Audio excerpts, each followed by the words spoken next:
What's up, Matt Clark here at the new Matt Clark. You ever snap? You ever lose your mind? Everybody's got a breaking point. This is a story of somebody losing their mind inside prison. Stay tuned for a great video at the new Matt Clark.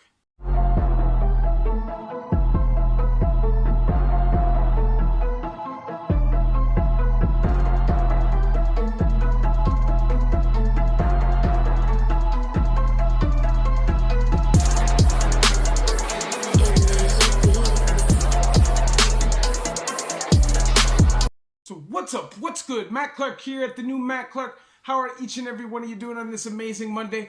I'm doing great. My girl's great. My family's great. My work is great. And I hope each and every one of you are great. I want to say thank you to each one of my 1,735 subscribers. You guys mean the world to me. The movement is growing every day. The movement is real. So thank you very much. You guys help hold me accountable, and you guys help me every single day. So thank you.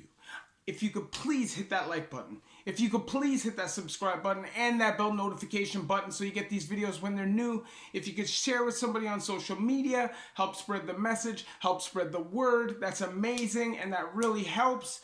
And there's a PayPal option if you'd like to donate, help, and support the channel. So, you ever snap? You ever see the movie Falling Down with Michael Douglas where he just has enough? He snaps and he just goes through LA on a rampage. Well, every now and then, doesn't matter who you are, we'll all lose our minds, right? Whether it's in prison or on the street, whether it's arguing with a family member and punching a wall, or whether it's defending your life in a fight to the death in prison, it doesn't matter. Every once in a while, we snap, and it doesn't really matter, right? Well, this is a story about a dude that just had enough, okay? He was in on a domestic. This was in Lindsay. This guy was in on a domestic, but he swore that he was innocent. Now, at the end of the day, whatever charges you're on, if you're not a sex offender or a chomo, it's none of my business, really. But the guy was really upset, and I genuinely believe that he didn't do it. Now, if you've ever been in the super jails in Ontario, when you go through A&D, you got to go through the strip search area, and it's like a desk or like a standing desk, I guess. And there's all these like strip searching cubicles, and they literally, bend over, blah, blah, blah, go through the whole routine. Well, this officer specifically was dealing with this guy in a way. And this guy had a terrible day. I guess his girl threw him in jail, and he was about to lose everything, and he just had enough. So the guard says, "Take off your boxers, bend over, and show me your pink." Then, keep in mind that they hadn't spoken like this to anybody else. It's like they saw that he was stressed, and they saw that he was in distress, and they poked and they prodded at him. This specific officer, anyways. He goes, he goes, "You know what, officer? I'm telling you right now, that ain't happening. I'm not bending over and showing you anything." He goes, "Bend over and show me your pink." And he goes, "Listen, I'm telling you right now, it's not happening." So the officer throws the guy's boxers in his face. The man takes the boxers off his face. You see him look at them for a second. Just look over at the officer, grab him by his shirt, pull him in, and just feed him. And just demo him, okay? The man, boo, boo, boo, boo. And the guard is just, like he doesn't know what's happening, okay? Now, it would have been great if that was where it ended, because honestly, I never condone violence, but this officer deserved it, and it was a one-on-one fight, so I feel no way.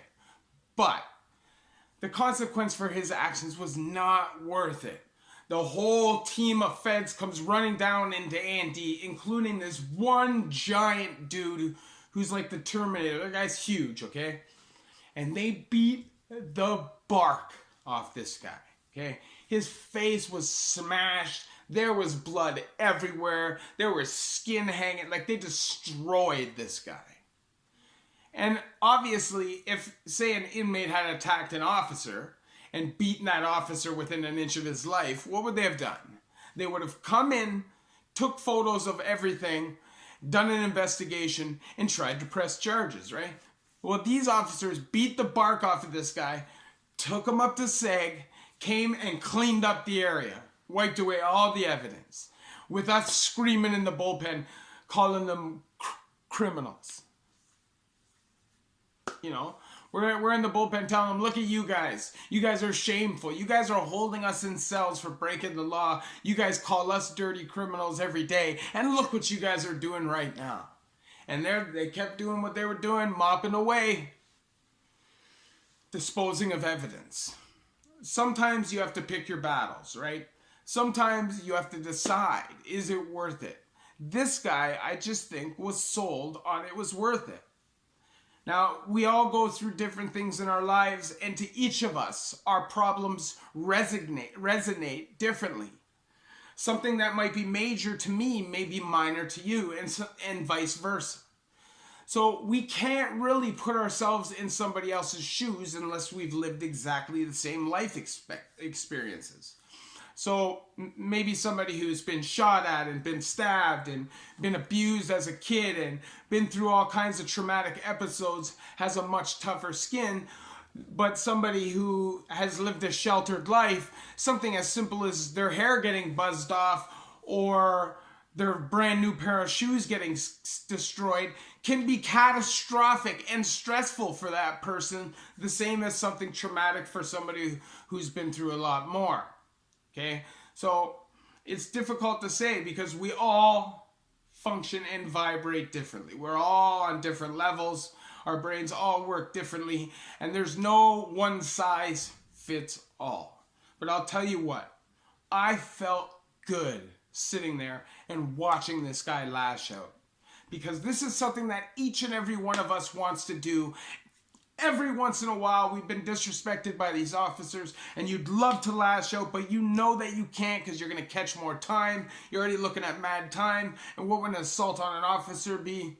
Plus, you also know you're going to take a beating and possibly lose your life. But this guy, like a soldier, decided that he wasn't having it that day. He was not having it. And I got nothing but the utmost respect for him. Hold on, sorry.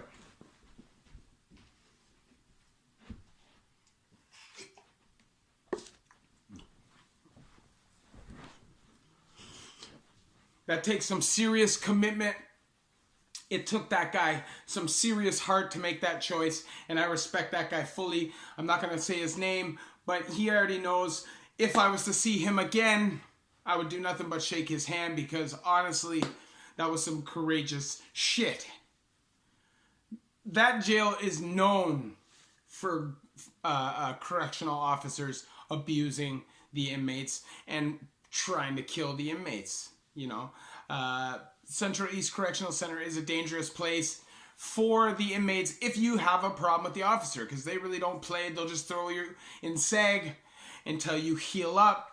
I know you'd think that you could call a lawyer and do all of that, but they just won't let you. They'll just silence you. And that's just how it goes in the system, and that's something you're just going to have to deal with if you go there.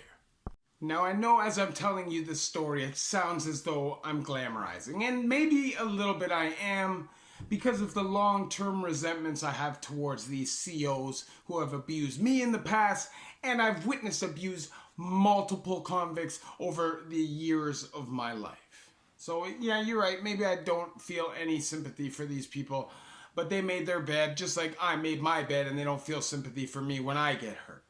That just is what it is, right? But at the same time, I'm telling you this story to tell you that this is not the way to go. This is not the way to go, okay? It's dangerous, and it could definitely get you in some real big trouble. And even if by some freak chance, they're not the kind of officers that are going to stomp you to death if you beat one of them up, you're definitely going to catch a whole bunch more time. You're definitely going to spend a bunch of time in segregation. Who knows what kind of things are going to be done to your food. Who knows how the rest of your time is going to go. You could get transferred to another jail that will be on your file, and they may treat you like an animal just because that's on your file in the first place. So just think, whether you're on the street or you're in prison, it never pays to lash out and use violence spontaneously. It never pays to use violence to settle a score. Okay. Now, if you need to protect yourself, or if you're in a situation where you're forced to use violence, then that is one thing. If you need to protect your life or stand up for yourself. But it's a total other thing to just be violent. You know what I mean? And honestly, just because you had a bad date doesn't give you the right to lash out at anybody. And the reality is, if you go around lashing out at people using your hands for the rest of your life, you will probably spend the rest of your life behind bars, and that is no way to live. My message for this video is the same as every other video that I've done. Video that I've done. It's not about glamorizing, it's about information. And obviously, the goal would be for people to never go to prison, but the reality is, people are going to go to prison, and it will always be the case. Prisons are business, and that's just a fact. So they'll always find a way to put people there. Now, I hope by sharing these videos, you guys decide that you don't want to go there, that my experiences were enough, and by me sharing my stories, you can decide to say, I'm going to move away from that life. That's not the life for me, because that's a total waste of time, which it is. And if that's how you feel, then that's great. And if not, then these videos are to try to help inform people so they can be as safe as possible when they do go in. If you like this video, hit that like button. And hit that subscribe button and that bell notification button so you get these videos when they're new. If you could share with somebody on social media, that would be amazing. Help spread the word, help spread the message. And there's a PayPal option if you would like to donate. The link will be in the description. Thank you for taking the time out of your day to watch my video. To all my 1,735 subscribers, you guys mean the world to me. You guys help me every single day just like I help you. Thanks for watching. The new Matt Clark.